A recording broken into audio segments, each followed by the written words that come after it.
YouTube. Ayan na naman, yung nag-mute ng audio ko. Paano siya matututo, di ba? Ayaw mo tanggapin yung kahihiyan mo, di ba? TikTokers ka naman talaga.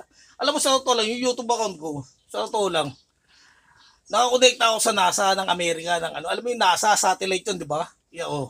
Ngayon, alam mo na. Oh, di ba? Paano kung makakarating sa Google lang ng ano, South and North ng Amerika kung hindi nakakonekta ako doon? O, di ba? Yan sinasabi ko eh. Sa inyo, naka-ano lang kayo, Asia lang kayo eh. Tapos Europe pa, o sa Europe. O, di ba? Tapos yung mga magpipiling TikTokers pa, tapos minumute pa para hindi maintindihan. Paano malalaman kung di i-mute mo yung audio ko? Eh, masyado ka naman bobo eh.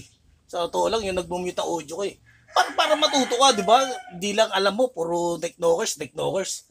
O di ba? Alam mo, sumahod lang ng sumahod sa pera ng iba. O di ba?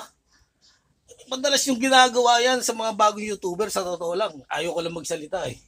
O di ba? Yan tunay.